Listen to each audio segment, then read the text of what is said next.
A harsh metallic slam rang out as the gray and white German shepherd hurled itself against the kennel door. Blood was still fresh on the animal control officer's sleeve, and the order for euthanasia was already in the air. At that exact moment, a man who had not spoken to another human being in over a year, a man the whole town knew only as the ghost on the motorcycle, killed his engine in the middle of the road. He was not looking at a dangerous animal. He was looking at something no one else could see, the same look he had witnessed in the eyes of a dog named Rex, 3 seconds before the stunt car crushed him on a Hollywood film set. The silence around Keanu was not the silence of peace. It was the silence of punishment. It was the sound of 8 years passing, one hollow, drifting day at a time. The only things that broke it were the low grumble of his old motorcycle engine and the occasional clatter of a diner plate when someone slid a meal he barely touched across a counter. He lived nowhere. He lived everywhere. He lived in the inn, between spaces of a country that had long forgotten his face. There had been a time when that face was on every billboard in Los Angeles. Keanu had been a star, one of those rare actors whose name alone could fill a theater on opening weekend. He was known for his action roles, the intense physical performances that left audiences breathless. But what the cameras never captured, what no magazine profile ever truly understood, was that the best part of his work was never the stunts, the explosions, or the choreography. It was Rex. Rex was a black and tan German shepherd with a chest like a barrel and eyes that held an almost unsettling intelligence. He had been assigned to Keanu by the film's animal coordinator for a military thriller called The Last Patrol. The script called for a bond between a soldier and his war dog, and the studio wanted authenticity. They got more than they bargained for. From the first day of training, Keanu and Rex were inseparable. The dog slept in Keanu's trailer. He rode in the front seat of Keanu's truck to the set every morning, his massive head out the window, ears pinned back by the wind.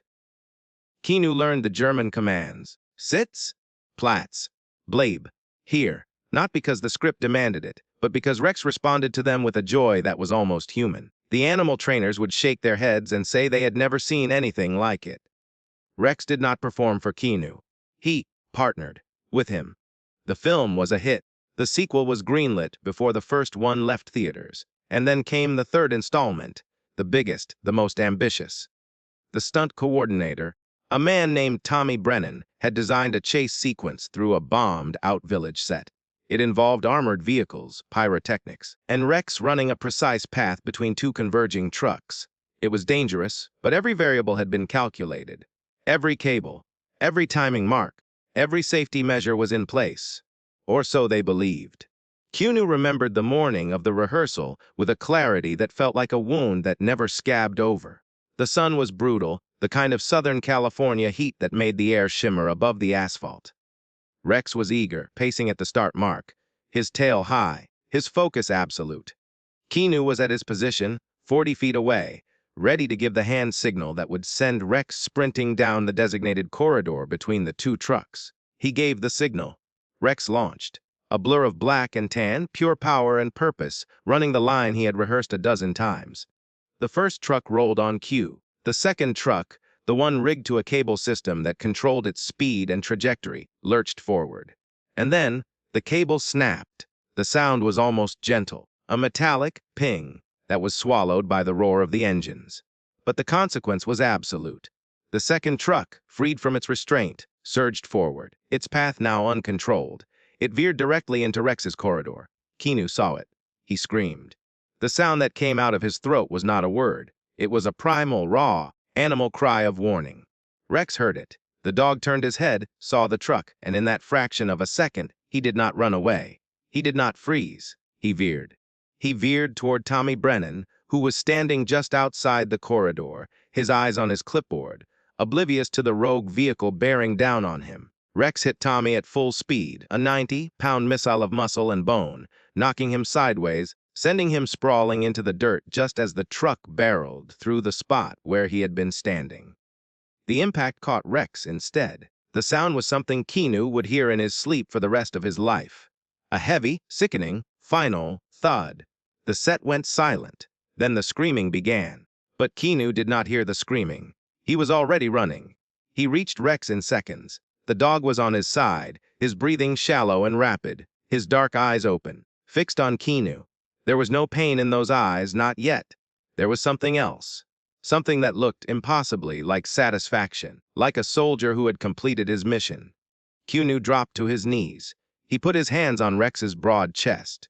He could feel the heartbeat, rapid and fading, like a drum losing its rhythm. "Stay," he whispered. "Blybe, stay with me, please, stay." Rex's tail moved. One single, slow wag.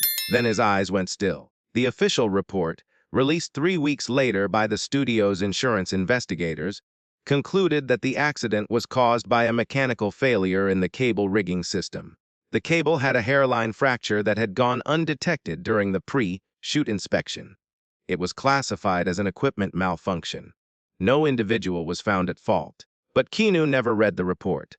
He never read anything again that had to do with the film, the studio, or the industry. Because in his mind, the truth was simpler and more devastating than any engineering analysis. He had given the signal. He had sent Rex forward. He had launched his partner into the path of death. The cable, the truck, the physics of it all, none of that mattered. What mattered was that his hand had moved, and Rex had trusted it, and Rex was gone. He left Los Angeles 72 hours after the funeral. He did not attend the wrap party. He did not return calls from his agent, his manager, or the studio. He did not speak to Tommy Brennan, who had been released from the hospital with bruised ribs and a concussion, and who had been trying desperately to reach him. He simply vanished. He sold his house through a lawyer. He donated almost everything he owned. He kept his old motorcycle, his leather jacket, a worn flannel shirt, and a battered copy of Meditations by Marcus Aurelius, the cover long since torn away, the pages yellowed. He rode east, then south, then nowhere in particular. He became a ghost. For 8 years, Keanu drifted through the American Southwest. He was a shadow in small towns, a nameless figure hunched over a counter at roadside diners, a man who paid for his coffee with crumpled bills and never met anyone's eyes. He slept in rest stops, under bridges, behind gas stations. He took odd jobs, dishwashing, hauling feed, sweeping warehouse floors, just enough to buy fuel and food. He never stayed more than a few days in any place. Staying meant questions. Questions meant conversation. Conversation meant someone might eventually say, "Hey, you look a lot like that actor who," and he would have to leave again. He aged. The years carved deep lines into his face. His dark hair grew long, streaked heavily with gray, falling past his collar. A dense, unkempt beard obscured the jawline that had once graced movie posters. He was lean, almost gaunt, but a stubborn physical resilience kept him from collapsing entirely. His eyes, when they bothered to focus on anything, held a depth of sadness that made strangers look away.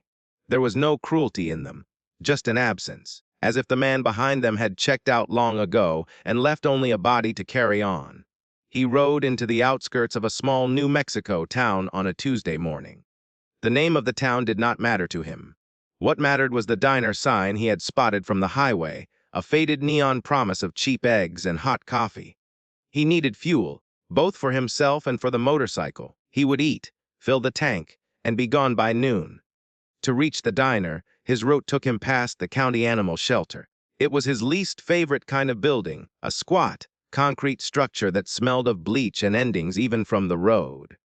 He always averted his eyes from places like this. The sound of dogs barking, even distantly, was a frequency that vibrated against something broken inside him. He gripped the handlebars tighter and twisted the throttle. But today, the sound was different. It cut through the rumble of his engine, through his helmet, through the walls he had spent 8 years building.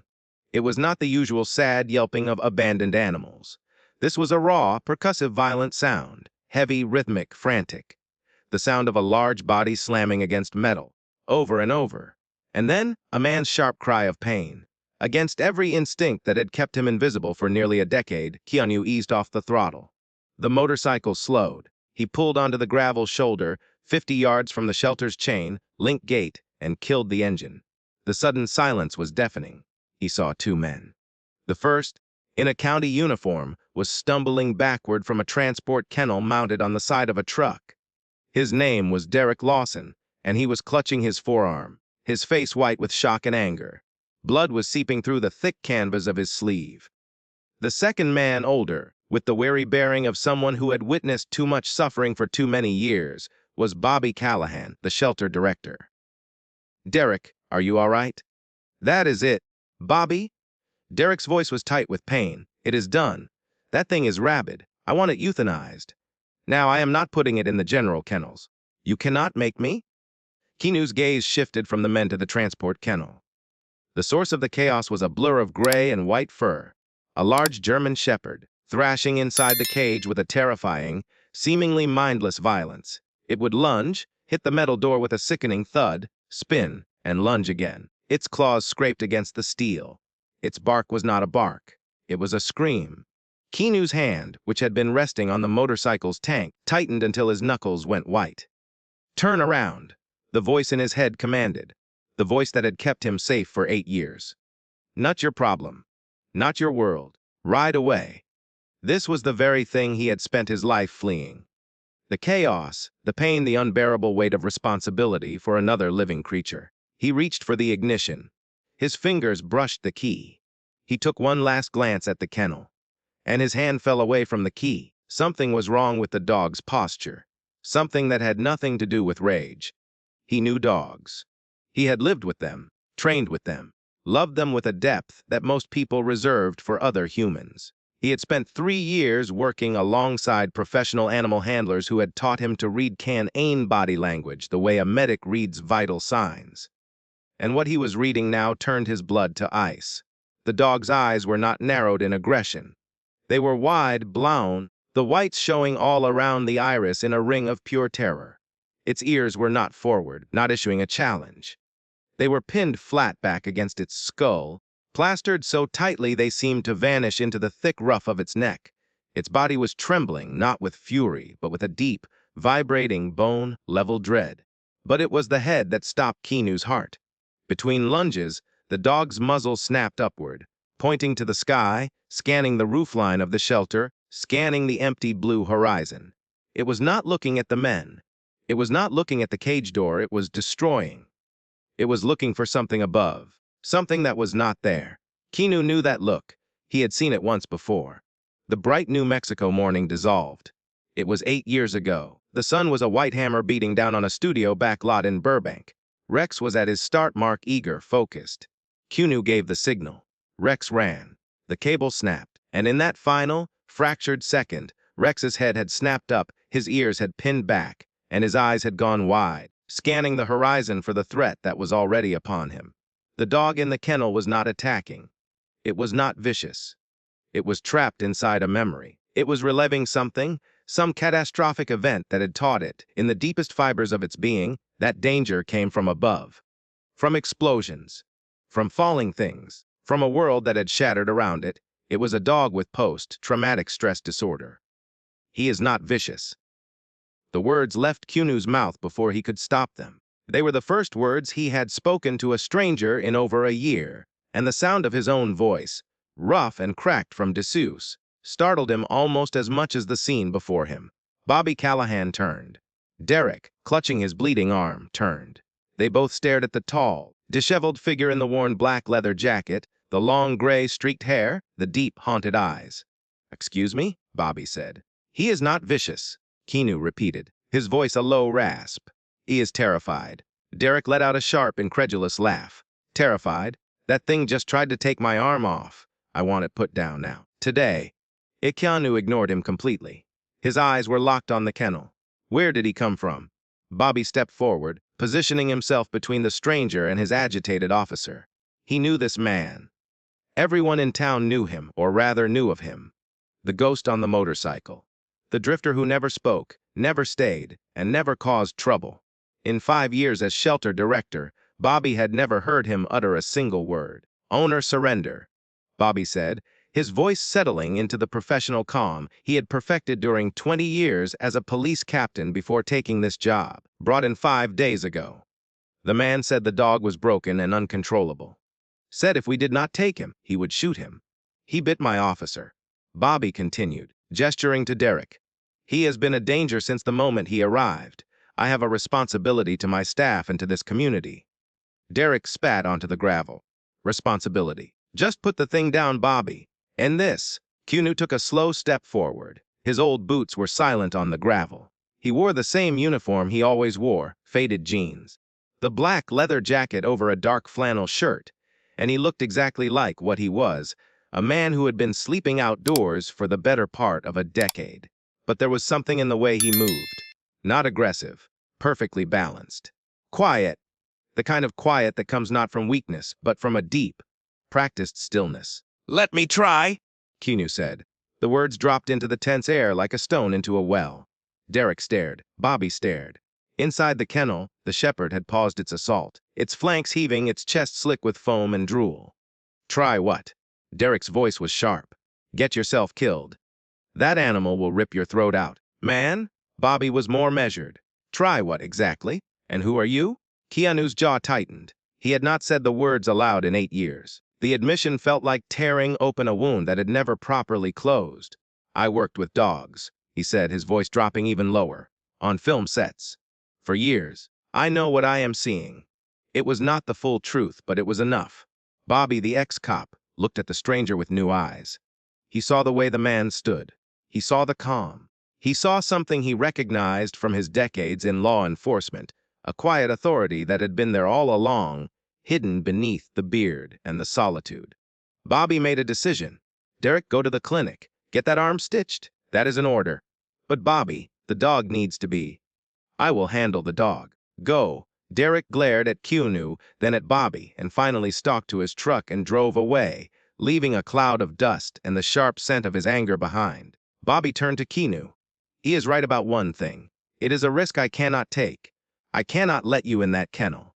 My insurance, my county board, they would shut me down." "What do you need?" "Space," Keanu said, "and a chair. A simple wooden chair, a stool, anything."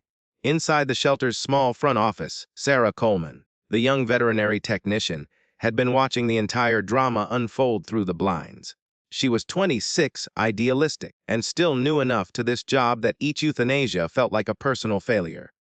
Now she watched, completely baffled, as Bobby went to the supply shed and came back with an old 3-legged milking stool.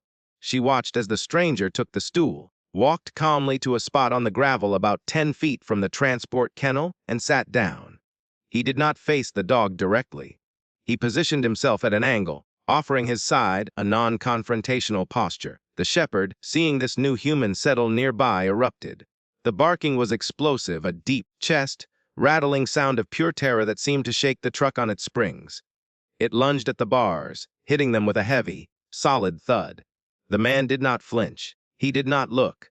From the inner pocket of his leather jacket, he pulled out a very old, dog-eared paperback. The cover was gone. The pages were the color of weak tea. He opened it to a place marked by a crease and began to read, or appeared to read. His eyes tracked the lines of Marcus Aurelius, but his entire being, every nerve, every sense, was tuned to the animal 10 feet away. He was an island of absolute calm in the center of a hurricane. Inside the office, Sarah turned to Bobby. "What is he doing? That dog is going to give itself a heart attack." "He is ignoring it?" "No," Bobby said, his eyes narrowing. "He is not ignoring it. He is outlasting it. Watch." The shepherd's frantic rhythm began to fracture. It would lunge, bark, slam against the metal, and be met with nothing. No yelling, no catching pole, no threat, just the scent of a calm man and the whisper of the wind across the mesa. It lunged again, barked, stopped. It stared at the man. The man turned a page. The dog let out a frustrated, confused sound, half bark, half whine. It was encountering a language it did not understand. Absolute neutrality. The furious barking subsided into a low, rumbling growl. The blind panic was receding like a tide. The dog slid down onto its belly, its head still raised, ears rotating, eyes fixed on the strange, quiet man who refused to be a threat and refused to be a comfort. Who simply was. Keanu sat there for nearly 2 hours. The sun climbed higher, warming the gravel. He turned 3 more pages. The only sounds were the distant highway and the occasional sad whimper from the main kennel building. Finally, he closed his book, stood slowly, picked up the stool, and walked back toward the office without looking at the kennel. He stopped in front of Bobby. "I will be back tomorrow." He walked to his motorcycle, straddled it, kicked the engine to life, and rode away. Bobby and Sarah stared after him.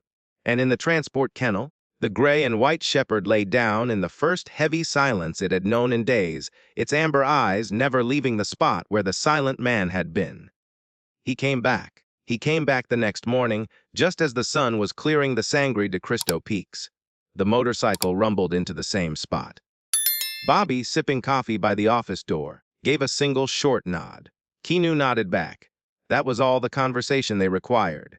Bobby had moved the shepherd, now referred to simply as Shadow, out of the transport unit and into a secure concrete kennel run in the quarantine wing.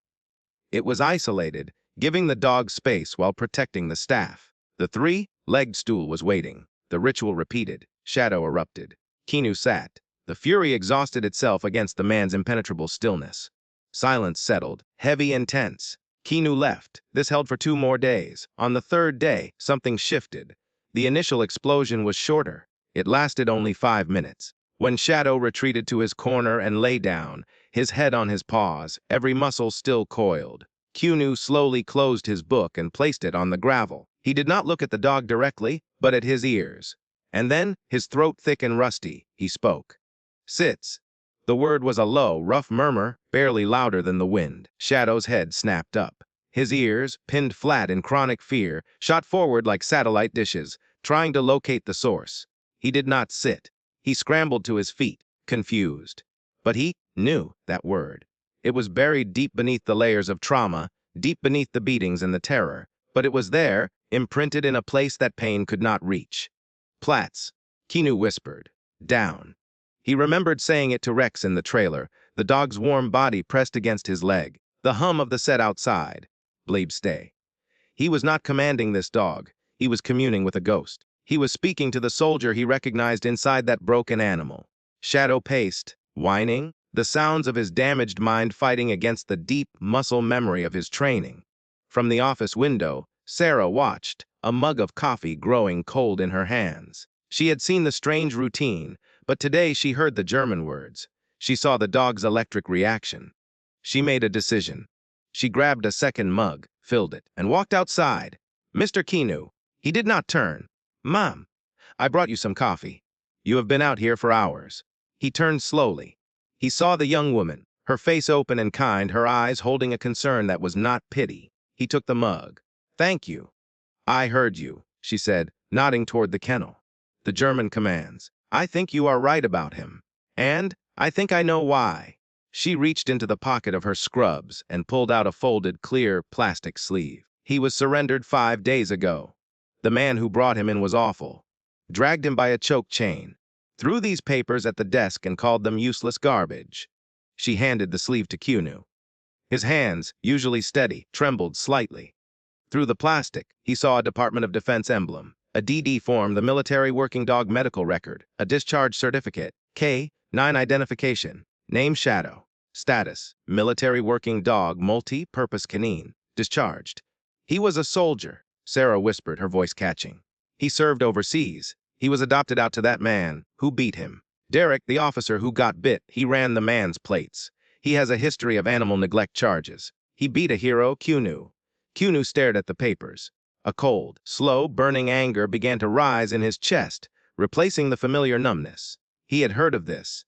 Military working dogs, celebrated on the battlefield, but sometimes discarded when their usefulness ended.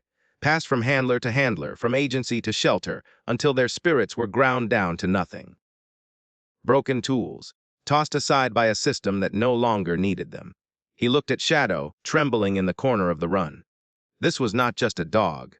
This was not just a mirror of Rex. This was a veteran. The feeling of an inescapable connection, of a responsibility he could not outrun on any highway, settled over him like a weight he had been born to carry. He handed the mug back to Sarah. "Thank you. For the coffee and for this." He walked to his motorcycle. Sarah thought he was leaving, but he did not swing his leg over the seat. He opened one of the saddlebags and pulled out a small foil-wrapped packet. He walked back to the kennel, knelt on the filthy concrete, and spoke in a low, calm tone. "Guter Junge. This is for you." He slid the packet, containing high-value air, dried liver he carried for the stray dogs he sometimes encountered on the road, just inside the gate. A silent offering. Then he retreated to his stool, opened his book, and gave the dog the dignity of distance. Shadow stared at the packet. He stared at Keanu. His black nose twitched. He was clearly starving, but the fear was stronger. The standoff lasted for 2 hours. When Keanu finally left for the night, the packet was untouched.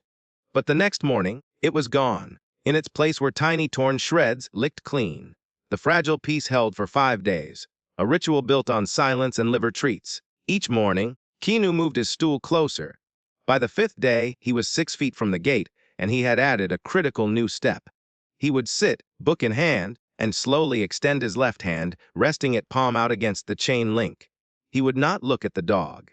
He just offered his scent, a stationary, non-threatening presence. Shadow's reaction was a war with himself. He would pace, sniff, let out short, frustrated barks, furious at his own inability to repel this calm intruder. But every day, his curiosity won a little more ground. He would creep closer, belly low, until he was just on the other side of the fence. He would sniff the air near Keanu's hand, his nose twitching before his own terror sent him scrambling back. Keanu never moved. He just sat, his hand on the wire. A statue of patience carved from leather and sorrow. On the 6th morning, the piece shattered. The sound of an aggressive engine pulling into the gravel lot made Keanu look up. A county vehicle slammed to a halt. Derek Lawson stepped out. His arm was bound in a heavy white bandage, his face pale, his eyes burning with a complicated mixture of anger and deeply rooted fear. He held a clipboard against his chest. The moment Shadow saw him, the previous 5 days of progress evaporated.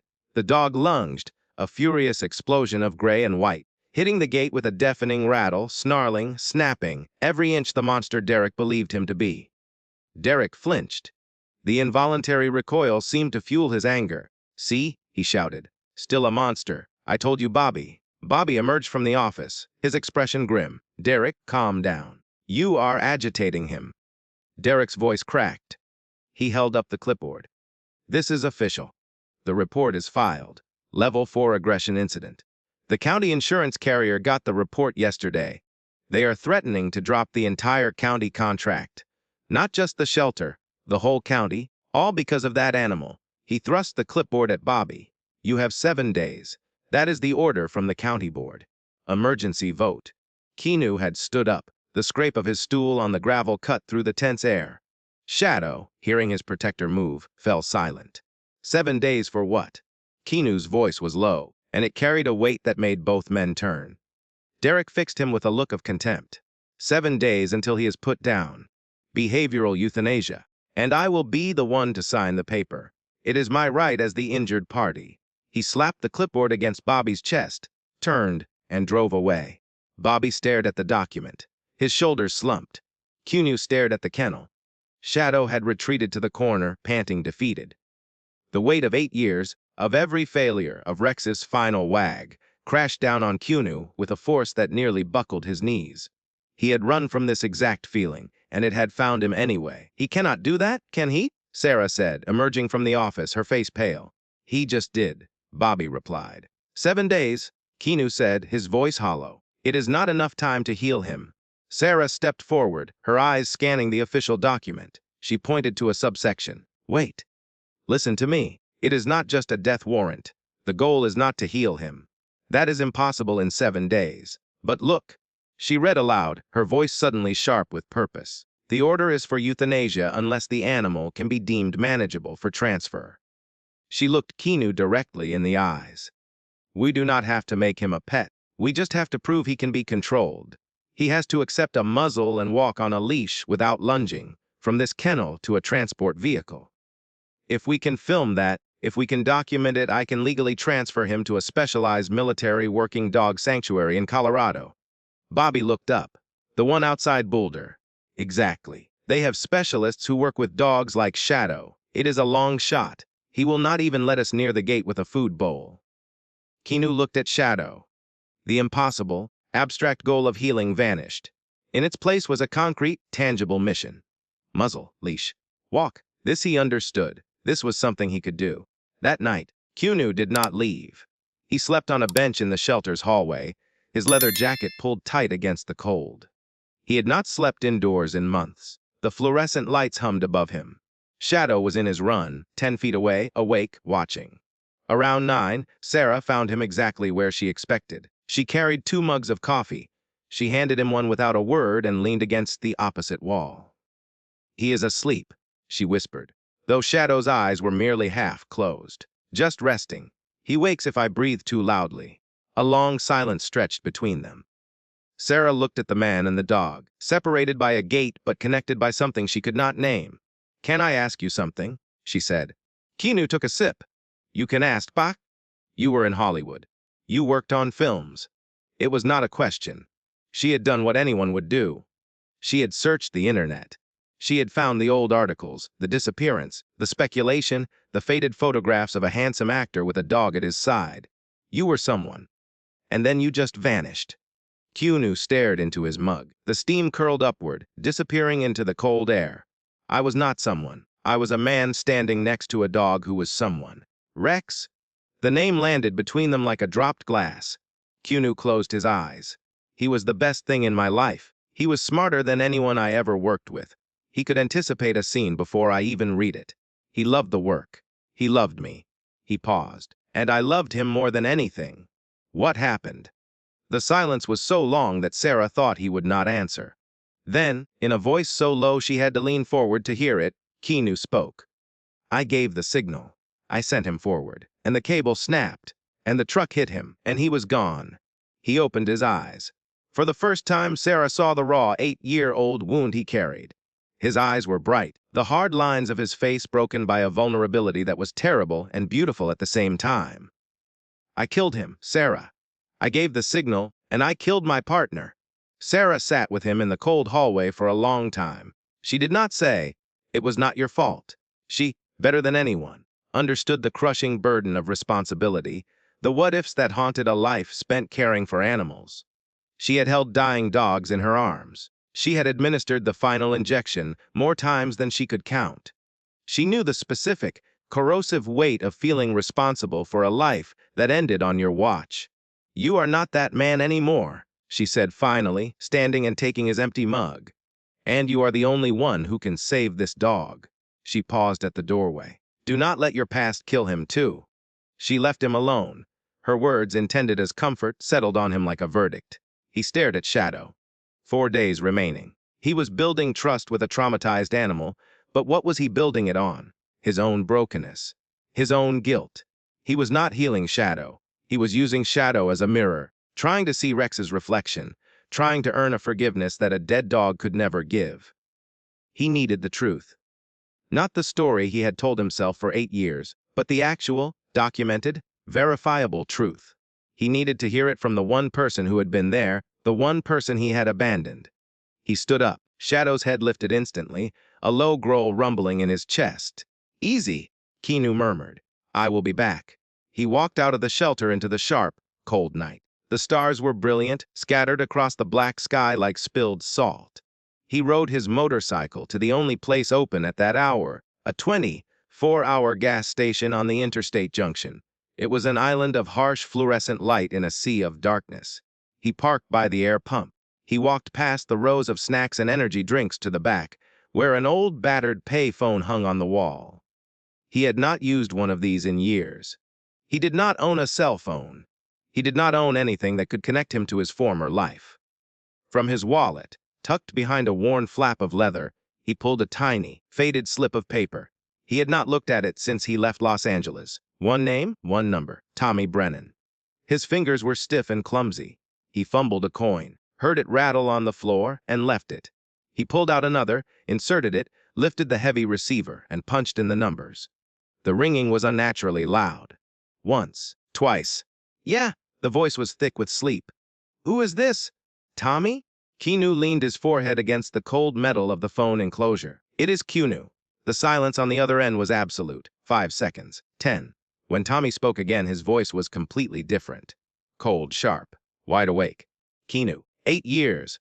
You are alive. I thought you were dead. We all thought you were dead. Why are you calling me?" "I needed to tell you something." "You needed. What about the rest of us? What about the crew? What about me?" "I woke up in a hospital bed and you were gone. Just gone. Not a word. Not a note. Nothing. I am calling about Rex." A pause. The anger cracked, replaced by a weary, bone-deep grief. What about him? It was my fault, Tommy. I gave the signal. I sent him forward. I killed him. He braced himself for the confirmation, for Tommy to finally agree, to give voice to the guilt that had been his only companion for 8 years. Instead, there was a choking sound, not agreement. Disbelief. What? What are you talking about? I gave the signal. I sent him into the path of that truck. Is that what you have been telling yourself? Tommy's voice was rising, cracking. For 8 years. Is that why you disappeared? You think it was your fault? It is the truth? No. The word was a shout, a denial that hit Keanu like a physical blow. No, that is not what happened. Are you insane? Keanu was stunned, his mind reeling. You gave the signal, yes. But Rex ran the correct line, Keanu. He ran it perfectly. The cable snapped. That was the equipment failure. The truck veered. But Rex saw it. He saw the truck bearing down on me, because I was standing there like an idiot, looking at my clipboard, completely oblivious. Tommy's voice broke. He did not die because of your signal. He died because he saved me. He veered toward me. He hit me. He knocked me out of the way. And the truck got him instead. The gas station, the phone, the fluorescent lights, everything tilted and blurred. Keanu gripped the phone with both hands. He died saving me, Keanu. Tommy was weeping now, a raw, painful sound that traveled through the wire like electricity. I was the one in the path. I was the one who should have been watching. He took the impact so I would live. He was a hero. And you were not there to hear it, because you ran. Keanu's legs nearly gave out. He leaned his full weight against the phone enclosure, the metal cold against his forehead. I tried to find you. Tommy continued, his voice ragged. I tried for 2 years. I read the investigation report 100 times. I carried it around, hoping I would run into you somewhere so I could show you. The cable snapped. The fracture was documented. There was nothing you could have done differently. But Rex, he knew. He saw it before anyone. And he chose me. 15 years of silence, 8 years of exile, a lifetime of guilt built on a lie. I am glad you are not dead, man, Tommy said finally, his voice spent. I really am. But I have to go. A soft click, and the line went dead. Keanu stood in the buzzing fluorescent light, the dead receiver in his hand. He had not been set free. He had been handed a different truth, heavier and more complicated than the one he had carried. He was not a failure. He was a coward. He had taken his grief, wrapped it in a false narrative, and used it as permission to abandon everyone who needed him. Tommy had carried the real story, the story of Rex's heroism, alone for 8 years. He hung up the phone. He looked at his hands. For 8 years, he had been trying to outrun a mistake that never happened. He walked out into the cold dark, straddled his motorcycle, and rode back toward the shelter. Not to save Shadow from a ghost, but to save them both from the present. The drive back was a blur, the highway unwound in front of his headlight like a black ribbon. But Keanu was not unburdened. He was rearranged. The crushing guilt of failure was gone. In its place was a different, sharper grief, the grief of cowardice. Rex had not just died. Rex had sacrificed himself. He had died a hero, saving Tommy, and Keanu had not stayed to honor his memory. He had not stood by his friend. He had let Rex's legacy rot, defined by a lie he had told himself, because the truth was too heavy to hold. He arrived at the shelter as the first thin light of dawn painted the eastern sky purple. 3 days remaining. He walked with a new, heavy purpose to the quarantine wing. He did not get his stool. He did not get his book. He walked to the gate of Shadow's Run. The dog scrambled to his feet, instantly alert. When Keanu did not stop, did not sit, Shadow's growl intensified. He lunged at the gate, hitting it with his front paws, a rattling metallic warning. Keanu put the key in the padlock. The click was unnaturally loud.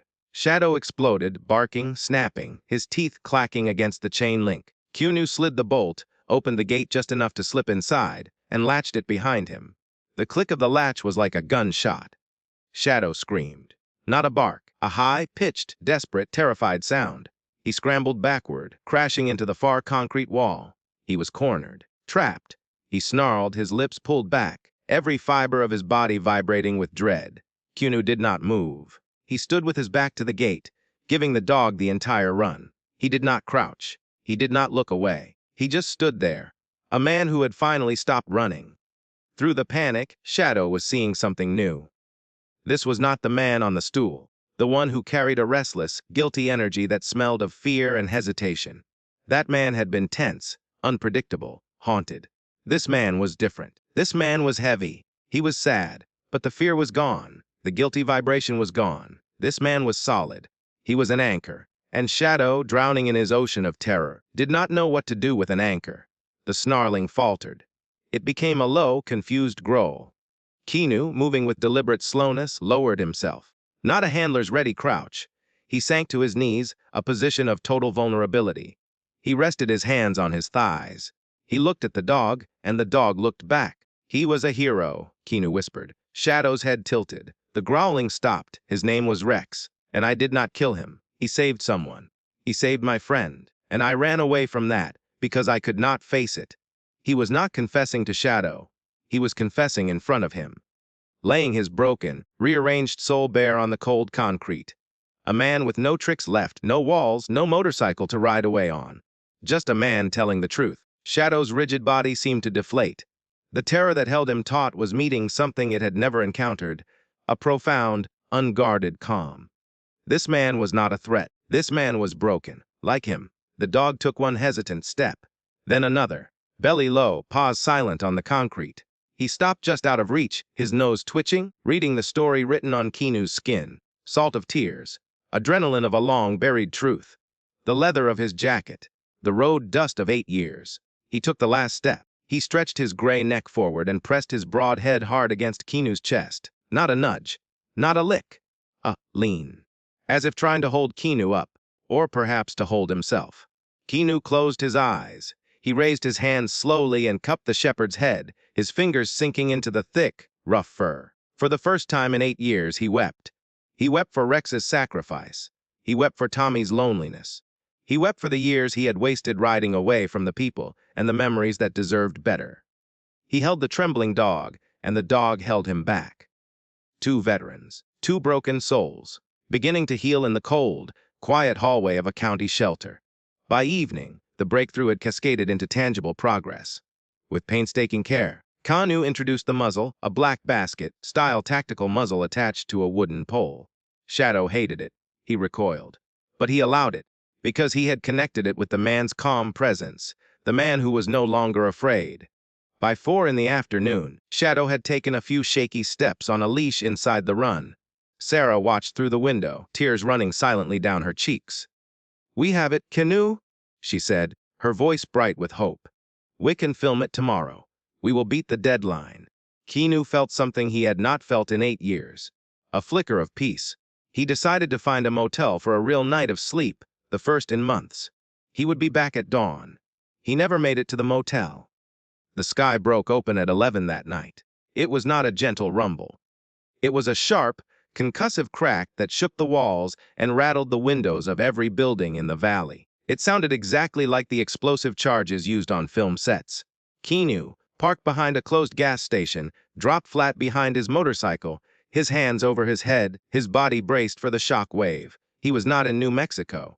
He was on the back lot. The cable had just snapped. The truck was coming. Miles away in the shelter, the concrete walls of the quarantine wing amplified the thunder until it sounded like the inside of a mortar tube. Shadow was asleep. The sound hit him and he was instantly on his feet, screaming. He threw himself at the kennel door. Once, twice, 3 times. On the 3rd impact, the latch, already weakened from days of abuse, gave way. The gate burst open. Shadow ran. He did not pause. He was a gray and white streak driven by a PTSD trigger so deep he was no longer a dog but a raw nerve. He found a supply flap in the clinic wall, clawed through it, and tumbled out into the full chaos of the storm. He vanished into the darkness, running from a war that existed only inside his skull. The dawn was unnaturally clear. The sky washed a pale, innocent blue, the ground littered with debris from the storm. Derek Lawson arrived at the shelter at 7, carrying the official 7-day notice with only 2 days left on it. He saw the broken kennel gate. He saw the muddy paw prints leading to the shattered supply flap. The blood drained from his face. The dog was loose. The liability, the ticking bomb he had warned everyone about, was somewhere in the community. Near the school, near the farms. Derek's trauma, the memory of the mauling 5 years ago, the 60 stitches, the 8 months of rehabilitation, The nerve damage in his hand flared instantly. He did not call Bobby. He grabbed his county radio. "Dispatch, this is Derek 14. I have an animal emergency. Aggressive level 4 shepherd. Former military working dog. Escaped from the county shelter. He is loose, dangerous, and a high-risk public threat. I am initiating containment protocols." He paused. His hand was shaking. "And I am armed." He drove toward the foothills. He knew where a scared animal would run. Keanu's phone, a borrowed landline at the gas station, rang at 6:30. Sarah's voice was high, frantic, and shattered. "He is gone. The storm, the thunder. He broke the door. He is gone. And Derek is hunting him. He has a rifle, Keanu." Keanu was already pulling on his boots. "Where would he go?" "Up," Keanu said, zipping his jacket. "He will go high, away from the noise. He will look for a defensible position." He knew exactly where. The old Sonora mine, abandoned since the 70s, a maze of rocks and caves and dark, tempting holes. The perfect fortress for a terrified, wounded soldier seeking a foxhole. He rode his motorcycle down the highway faster than he had ever ridden it. He was no longer the ghost on the motorcycle. He was the handler. He saw them at the trailhead, 2 county trucks. Sarah's small car parked at a wild angle. Derek was there, rigid with fear that had hardened into cold certainty. He had a county-issued rifle, unslung, held at a low, ready position. 2 younger officers flanked him, looking nervous. Sarah was standing in front of Derek, her arms outstretched, tears on her face. "Derek, you cannot do this. Bobby has not signed off. I do not need his signature. This is an active public threat. Move." He shoved past her. He chambered around. The metallic sound of the action was horribly final.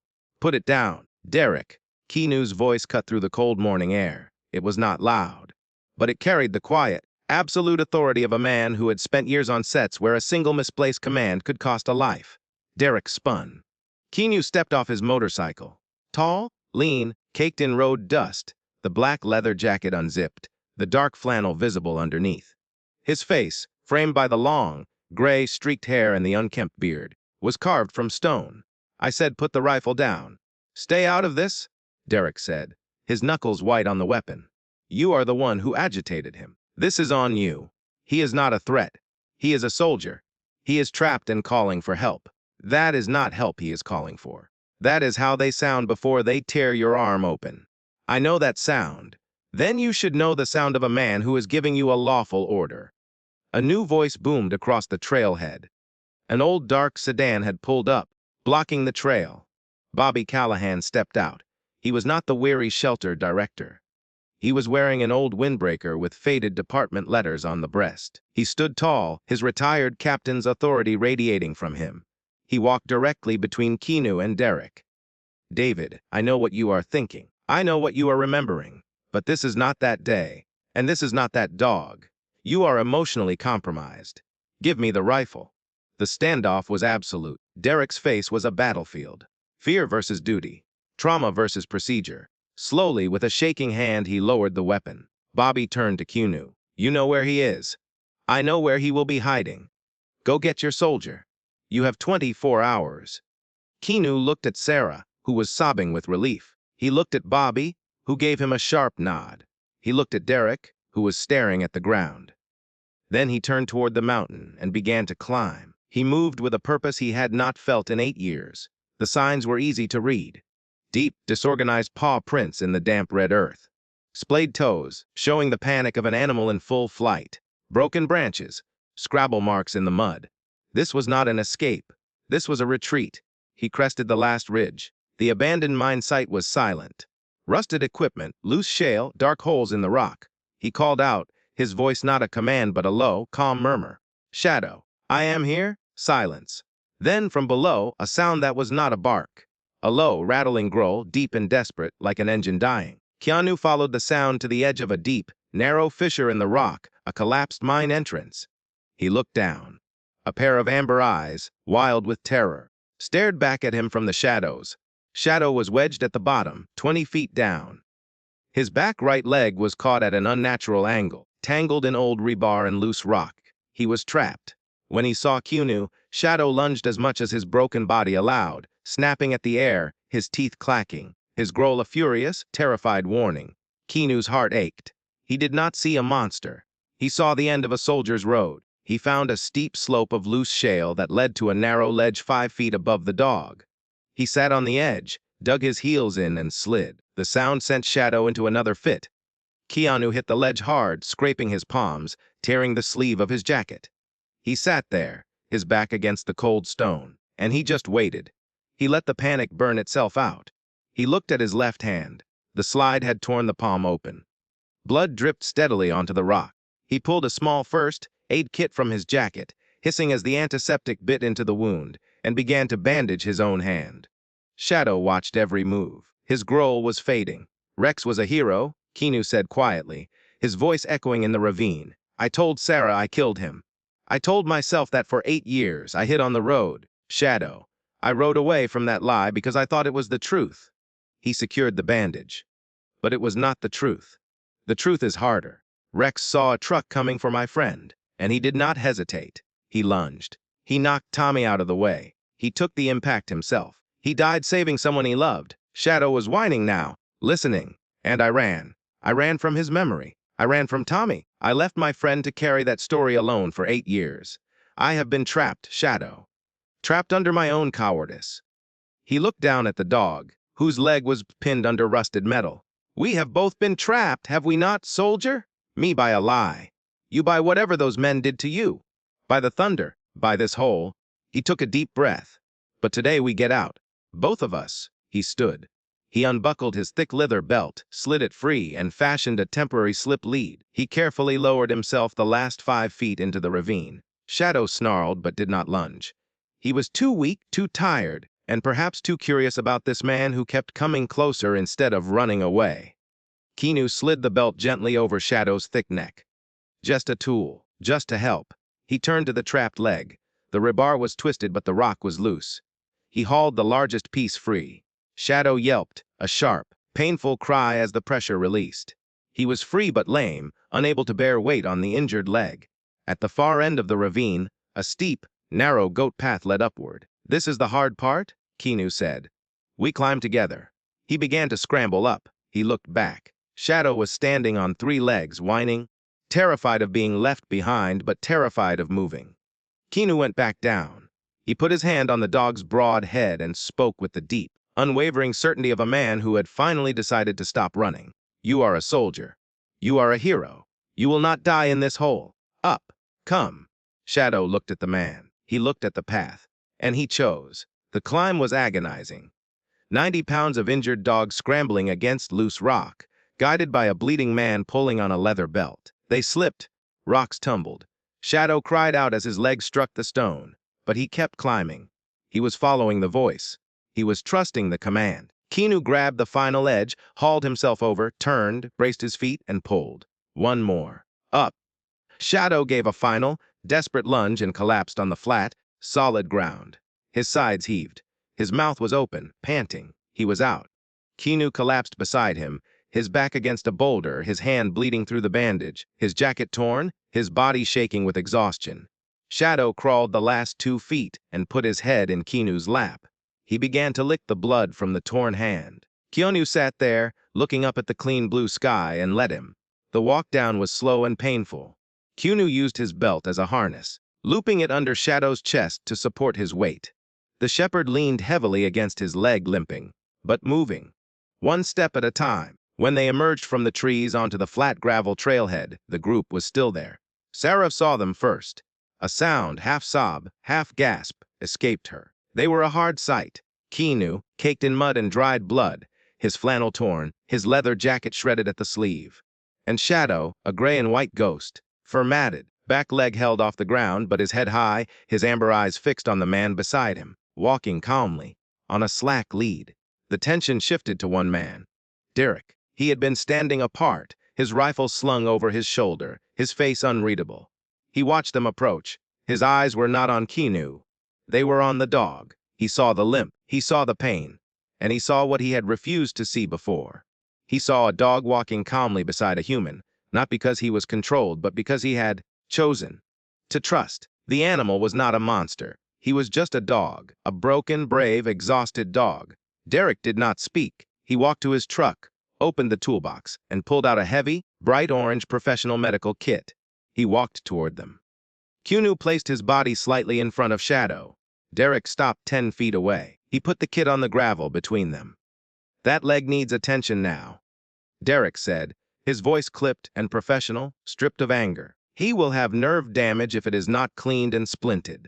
He looked at the dog one last time, then at Keanu.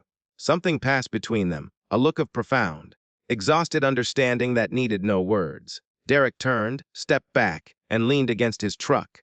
His part in this story, the role of the antagonist, was over. But his own story was just beginning. Weeks passed. The small stucco cottage behind the shelter, the one that had housed the groundskeeper decades ago, had a new tenant. The broken fence was mended.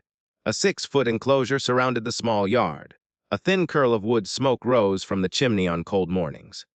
On the porch, Shadow lay in a patch of winter sun, his gray and white coat thick and clean, his back leg healed into a slight, dignified limp that did not slow him down. Keanu's motorcycle was parked beside the cottage. He had not ridden it in weeks. But the most remarkable change was not the cottage, or the dog, or the motorcycle gathering dust. It was what happened on a quiet Thursday afternoon, 3 weeks after the rescue. Keanu found Derek sitting alone in his county truck in the shelter parking lot, long after his shift had ended. His hands were on the steering wheel. He was staring at nothing. His bandaged arm had healed, but the way he held it, cradled against his body, suggested a wound far deeper than torn skin. Keanu tapped on the window. Derek startled, then lowered it with a wary expression. Keanu held up 2 cans of root beer. "I do not drink alcohol," he said. "But I figured we could talk." Derek stared at him. "Talk about what?" "About whatever made you want to kill that dog." Derek's face hardened. Then it crumbled. He looked away, out the far window, at the empty road. "You would not understand. Try me." Derek was quiet for a very long time. When he spoke, his voice was barely a whisper. 5 years ago, I went into a house to rescue a dog, a pit mix. The owner swore she was just scared, just needed help. I believed him. I walked right in. He held up his arm, the one that had been bandaged. 60 stitches. 40 in my leg. Nerve damage. 8 months of rehabilitation. The doctors said I would never have full use of my hand again. He flexed his fingers, a slow, painful movement. I proved them wrong, but I never proved anything to myself. He looked at Keanu, his eyes raw. Every time I hear a dog bark, I am back in that house. Every time I see an animal lunge, I see those teeth coming for my arm. I do not hate Shadow, Keanu. I am scared of him. I am scared of every dog I am supposed to be helping. And I hate myself for being scared because this is my job. This is who I am supposed to be, a man who rescues animals, and instead, I am the man who wanted to kill one. Keanu sat on the running board of Derek's truck. He opened both cans and handed one over. The hiss of the carbonation was the only sound for a moment. "I spent 8 years on the road," Keanu said, "because I was too scared to face the truth about myself. I thought I was grieving. I was not grieving. I was hiding. There is a difference, and it took a dog trapped in a hole to show me." He took a long sip. "You are not a coward, Derek. You are a man who got hurt, who was told to get back on the horse, and who was never given the tools to deal with what the horse did to him. That is not weakness. That is a system that failed you." Derek's jaw tightened. "The system did not fail me. I failed myself. See, that is the lie," Keanu said, and his voice was gentle, the gentlest it had been in years. "That is the story we tell ourselves because it gives us someone to blame. I blamed myself for Rex's death for 8 years. 8 years, Derek. And it turned out the whole story was wrong. The guilt was a lie. The only real failure was running away." He looked at the shelter, at the kennels, at the small cottage with the smoke curling from the chimney. "You did not run. You stayed. You put the uniform on every morning. You walked into work knowing that every bark, every lunge, every growl would take you back to that house. You are braver than I ever was." Derek stared at his root beer. His eyes were wet. "I almost killed your dog. I know. How can you sit here and offer me a drink after that?" Keanu thought about it for a moment. "Because someone once told me that the only way to save yourself is to be brave enough to save someone else. And right now, Derek, you look like someone who could use saving." The silence between them was not empty. It was the silence of 2 men recognizing themselves in each other's wounds. "Sarah has a contact?" Keanu said. A therapist in town who specializes in people who work with animals. First responders, veterinarians, shelter staff. People who carry things they were never trained to carry. He paused. Would you go? Derek did not answer immediately. He took a long drink of his root beer. He looked at his own hand, the one the dog had mangled 5 years ago, the one that had held a rifle aimed at Shadow. Would you come with me? He asked. The first time? Keanu nodded. I will be right there. It was Bobby who gave the cottage its final purpose. He stood in Keanu's small kitchen one morning, a clipboard in his hand, and laid out his vision. Sarah has been building something, Bobby said, a program. She calls it Second Watch. The idea is simple. We pair veterans, human veterans, people coming back from war with wounds nobody can see, with shelter dogs that have the same invisible wounds. Dogs from fighting rings, dogs from abusive homes, dogs like Shadow. The veterans do what you did. They sit, they wait, they learn patience. They learn that their presence alone can be a healing force. And in the process, they heal themselves. Keanu looked at Bobby. You want me to run it? I want you to teach it. You already are. The program's first official session happened on a cold morning in December. The quarantine wing had been repurposed. The concrete runs were cleaner now, the lighting warmer. 5 chairs, the old 3-legged milking stools, were arranged outside 5 kennel runs. In each run a dog, a trembling hound mix, a scarred shepherd cross, a terrier who flinched at every sound, a brindle pit mix who pressed herself against the far wall whenever a human approached, and one massive, graying Rottweiler who simply stared. Across from them sat 5 humans. Ryan Mitchell, 24, 2 tours overseas, hands that shook when they were not gripping something. A woman named Claire, 31, a former Army medic whose nightmares had cost her a marriage and a career. An older man, William, a Vietnam veteran who had not spoken in group therapy in 3 years. And 2 others, young, haunted, each carrying a weight that pressed down on their shoulders with a visible, physical force. And in the 6th seat, slightly apart from the others, sat Derek Lawson. He was not in his county uniform. He wore civilian clothes, and his expression was the most vulnerable thing in the room. Keanu stood before them. Shadow sat at his side, calm, his amber eyes scanning the group with a quiet, confident attention. I am not going to lecture you, Keanu said. His voice was low, unhurried, and carried the weight of everything he had learned. I am not a therapist. I am not a counselor. I am a man who spent 8 years running from something that turned out to be a lie. And the only thing that stopped me was this dog. He put his hand on Shadow's head. The shepherd leaned into his touch. Here is what I know. Every dog in these kennels is terrified. Not because they are broken. Not because they are bad. Because someone taught them that a human hand means pain. That a loud voice means danger. That trust is the thing that gets you hurt. He looked at the 5 veterans. And every one of you knows exactly what that feels like. The room was absolutely still. The exercise is simple. You sit. You do nothing. You do not try to fix the dog. You do not try to earn its trust. You simply exist in the same space, at the same time, without being a threat. You become the first safe human that animal has ever known. He paused. And in the process, you will discover something.